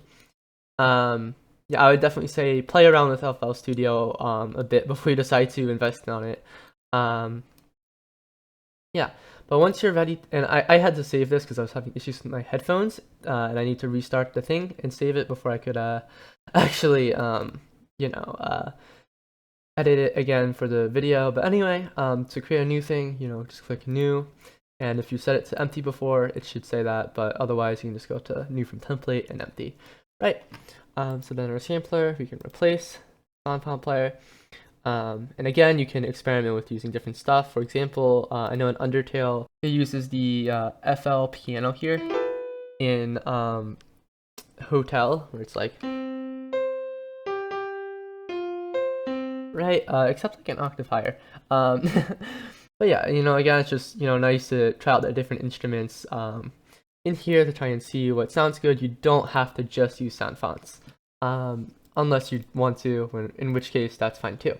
But to recreate Falling Down, we can go here, and yeah, you can either use the one of the Undertale Deltarune ones that I give you, or you can find the Earthbound sound font. I'm gonna go with Earthbound myself. Let's find that.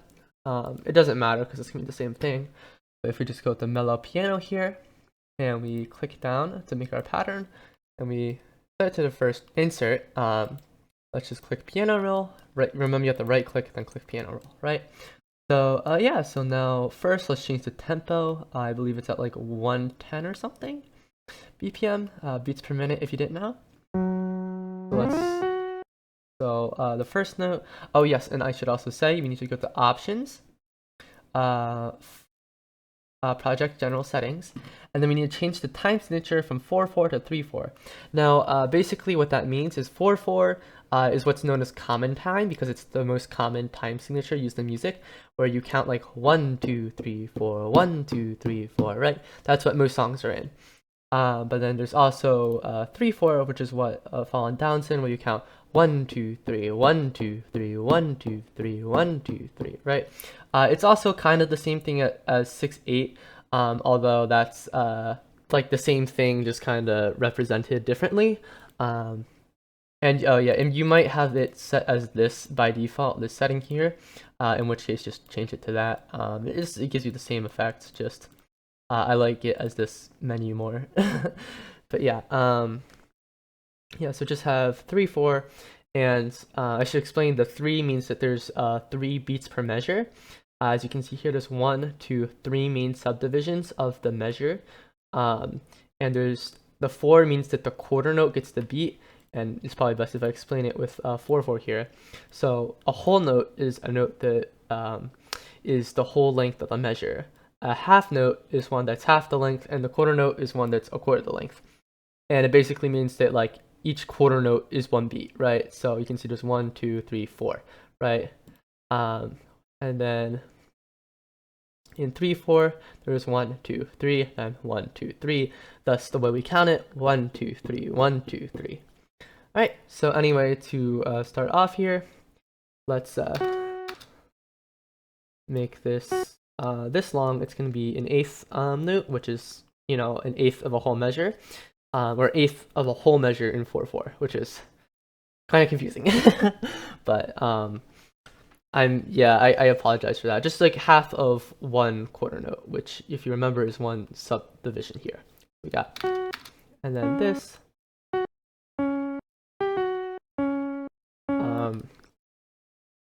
yeah, I'm not going to go too much into you know, learning to do stuff by ear, like recreating it. But if you're interested, I'll have a video below on how to read sheet music, and then you can just look up the name of any Undertale song or any song really, sheet music, right, for piano. And then if you, it might take a bit at first to like figure out what each thing is, and some songs are definitely going to be a lot harder than others. But you could also look up, you know, whatever song piano tutorial on YouTube, and then it'll have like a kind of, if you've ever seen the Rush E video, kind of like that, and then you can just like kind of see with the notes from the actual piano thing, and then just replicate it here. But yeah, there's a few ways you can go about learning where to actually find what notes you need to recreate a song. And there's a great resource, which I'll also link in the description, which will tell you like where all the sound, what all the sound fonts that he uses are for all the songs. Toby, that is, for he. But yeah, and there's also Undertale here too, and there's other music. So if you're trying to find the instruments for a song, like you know the notes but you need the instruments, that's a great resource. And it has also great information for like the BPM for a song. Again, that's like the speed of it. As you can see in Fallen Down, the in the files it's 119 BPM, but in the game it's slowed down to 110. Time signature 3/4, right? So yeah. Anyway, so I'm just gonna show you the notes that you're gonna need to recreate Fallen Down, but you're more than welcome to, for like this song or other ones, try to figure out yourself. Which in that case, good time to mention, you can detune the song, which Fallen Down is, by clicking here and then clicking type in value. So this value here is the hertz, as it says here, of the track. And so most songs are tuned where A, which is this note here that my mouse is hovering over, is 440 hertz. But Fallen Down is detuned a bit to 430, not 21, 31 hertz, like that. So if you tried to listen to your song and Fallen Down side by side, they would be very dissonant together unless you detune it. So now that it's detuned, it should sound more accurate. But anyway, so let's continue with the recreation.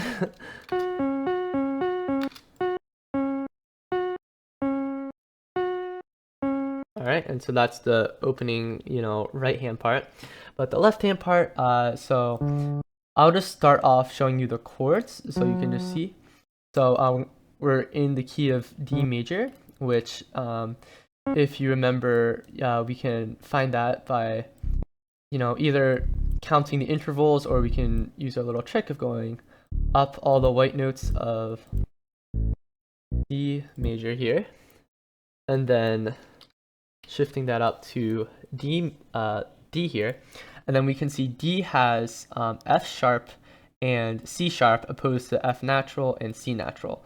Natural is just what you call, you know, the notes without the sharp or flat on it, the white keys, okay? I hope that makes sense, but yeah, so in the song, that's why we have our F sharp here and our C sharp. But yeah, so we're in D and we're starting on our D major chord. So if we count up here, 1, 2, 3, 4, and we count up again, 1, 2, 3. All right, and now we have our D major chord here. Except that's not how it is in the game. Now we're going to use one of our one of the many different ways you can chop up and alter a chord here to make it sound like, which Toby used in Fallen Down to make it more interesting. And so what he did is he did this, where you want just up it, right? Except he repeats the last two notes 3 times. So instead of just doing, instead of just playing the chord, you know, straight, just all 3 notes at the same time, the whole measure, you played the first 3 notes, and then you repeated the last 2. Well, I guess you repeated this 2 times and then repeated the F again, but F sharp, that is. So then when we listen to that together, and I'm actually now realizing I placed these notes too low, so very easy fix. We can press Control and up, and now, all right, and then we can just copy this measure here because it's the same chord and it's the same pattern of the notes going up, up, up, down, right? So now if we listen to this, okay, and then the next part is this.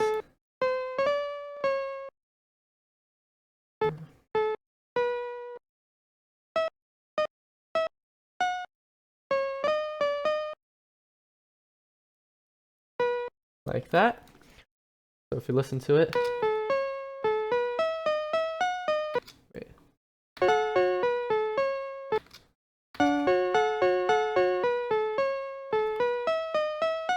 I just want to make sure that was right. And so now we can actually copy this pattern again, but when we paste it here, we're just gonna press Shift and the down arrow so we have it at B. And so because the next chord is our B major, and remember, if we have just like a pattern in major, we can shift it to any other note and it's gonna stay in major. So we can just do that and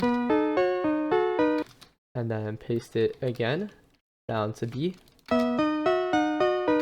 Okay, and then what we have next is this.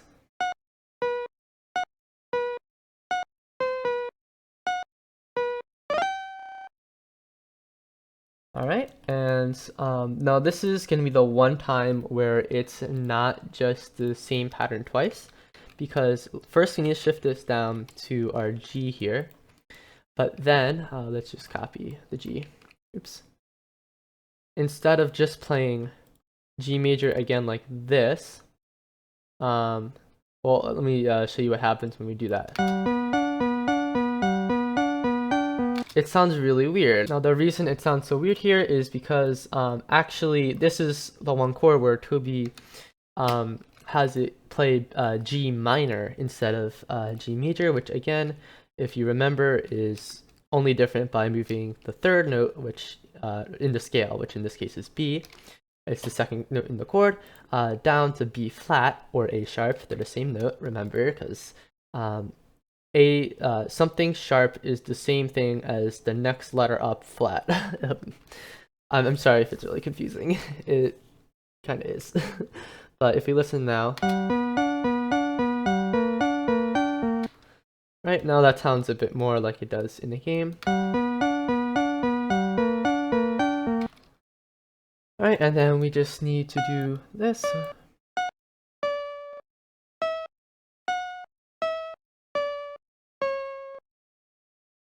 Oops. Like this. These ones are going to be a whole beat each. Remember, this whole thing here is a beat or 1/4 note, right? So, and then the chords that we have here are gonna be our D major. Now, this chord is a bit different, this last chord here, because if we paste in our one here, right, it's an A major chord. But you may notice that that doesn't really fit, even if we, you know, so then you're like, okay, well, what if we did an inversion? So what you do is you try to invert it so that the E's are down here, right? And then while the C sharp's overlapping, maybe make it an A. But then you might find out it doesn't sound so good. Right, and so basically what Toby did is he did do an inversion, but he did it in a way that maintains the same contour, that is the ups and downs of the notes, where he goes up, so like up, up, down, just using the same notes. So it's kind of confusing, but basically instead of starting on the root note of the chord, like, you know, here it's D, here would be A, he started on the note that would best let him keep the contour, which in this case is C sharp. Then he wants it E because we're going up, and then well, after you go E, up here's an A that's like open. So then you can go like that. This C sharp, of course, we're following that same pattern of up, up, down. Well, then up, going back to A, and down to E again, right? So then if we listen to that, that's, you know, how it is in the thing. I'm really sorry if that explanation was kind of confusing and didn't make a lot of sense. I'm not a music teacher. I don't know how to explain it too well. just basically you should really look at a lot of other videos because I'm not the best at explaining it. I'm just hoping I can help people get a foot in the door with it, even if it's a not great foot. I don't know how to explain it, but so anyway, so anyway, let's try to listen to the whole song here.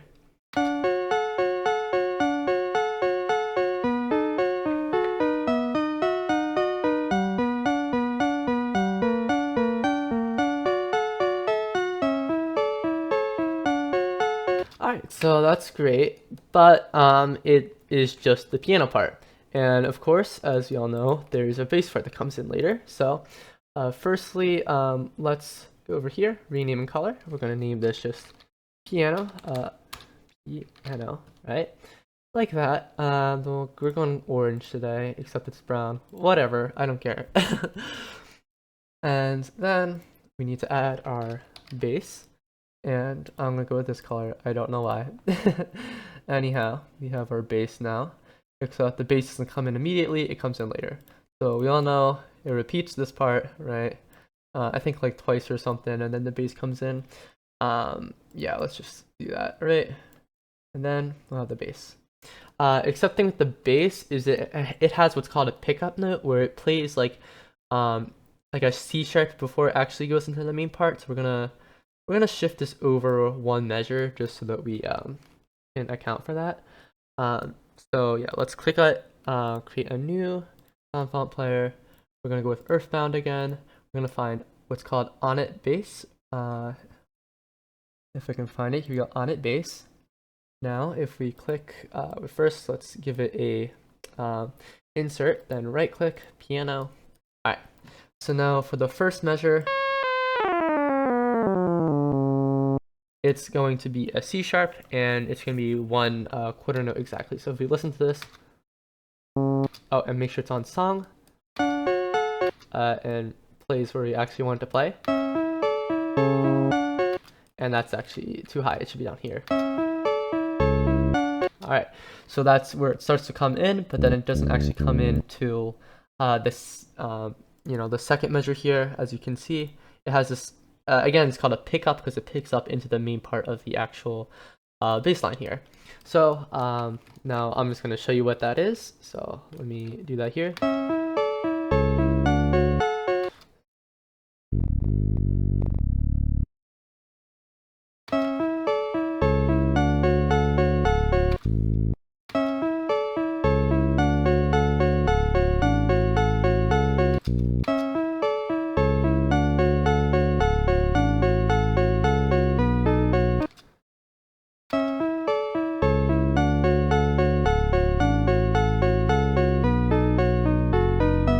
Oops, I messed that up. This should be a full measure. This F sharp here, and this goes over here.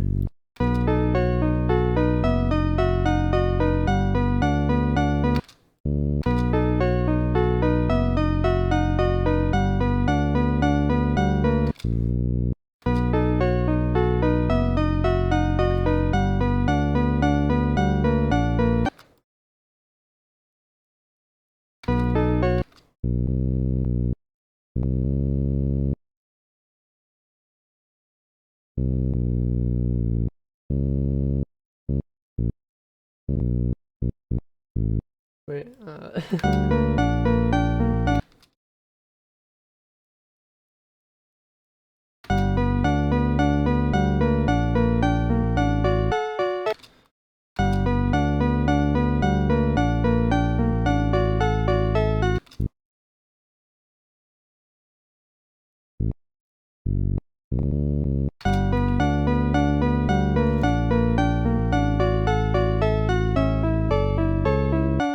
There we go. So now we have our bass line here, and if we wanted to loop again with the bass line, we can add another piano, and then, copy the bass and put it here, but we probably want to cut out the little first pickup note since we already have it accounted for here.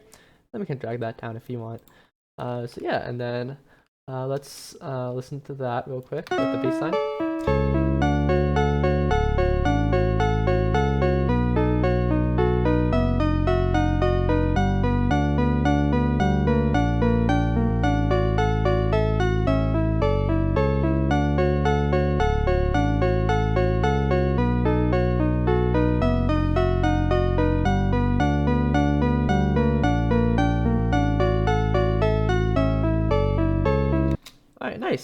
Although the piano, there is an effect added onto it. So if we press F9 here and go to Insert 1, where we have our piano effects all. I mean, you don't have any, but this is where they would go since we set it to 1 up here for the piano.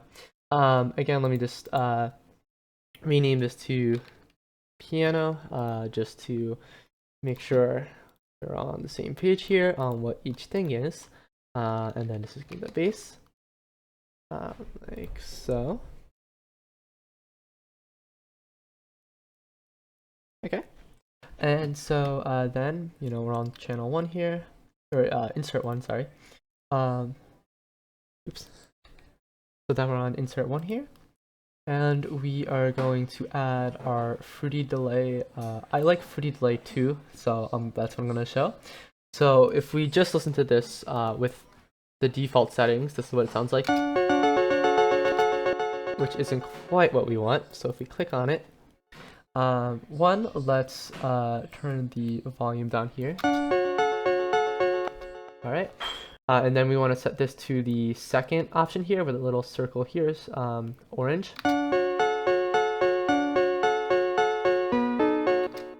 Okay, and then what I like to do is set it to the ping pong mode here, and then we're gonna pan it like to the right kinda, and then listen to that.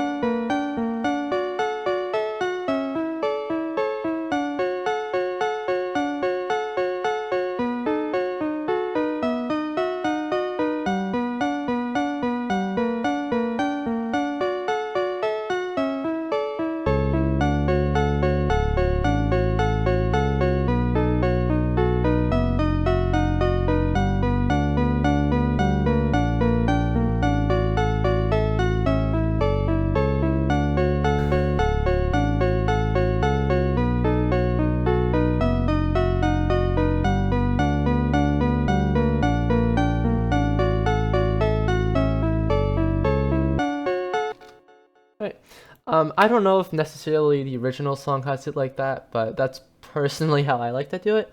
Like, I don't see any, notes here that necessarily say that it does that, but I think it sounds nice when we add that effect.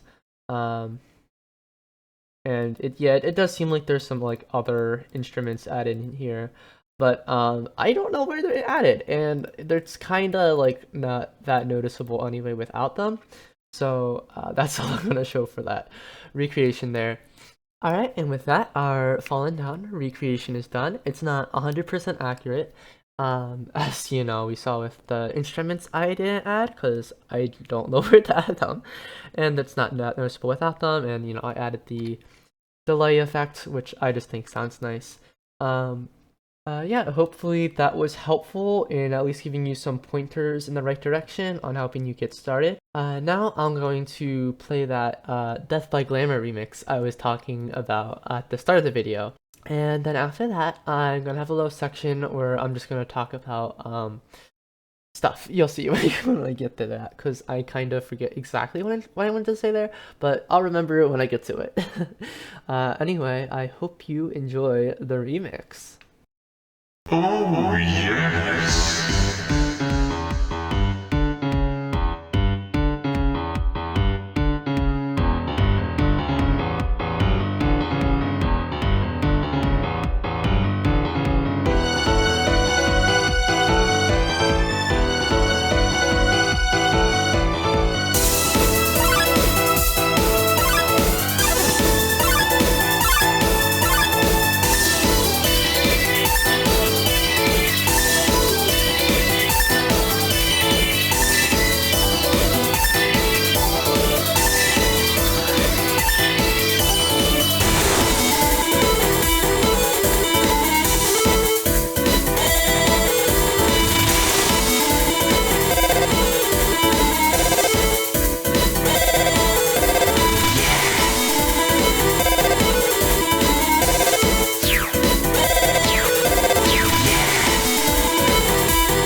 Hi. Okay, so that was a big video. Yeah, it was probably too much for this time of year for me to be doing it, but you know, I just felt that I probably need to do a video just like to at least help people get started making their own music. If I had a video in the previous one where I show you how to add music, because chances are people want to add their own custom music to the game and not just, you know, like what's already in Undertale and Deltarune or like from some other game series. I don't know. I am sorry that like the video isn't the most polished and not like maybe the greatest. I kinda like I've been working on it for a bit, but it's been like hard just because of how long it is and how you know, when I record videos I need to like not have my family be in my downstairs, because for some reason they make me have my computer in the dining room, which, as you can imagine, is not very convenient for trying to record videos. Yeah, when you have family members, so that's lovely. But anyway, I'm just kind of glad to get it done. The next video will be on adding text boxes. Sorry. And also I want to just get this video out before Chapter 3 and 4, because like I know if I don't, it's like not coming out until sometime in the summer. So yeah. Anyway, thank you so much for watching. I actually have a new outro I want to try out. So yeah. With that, bye.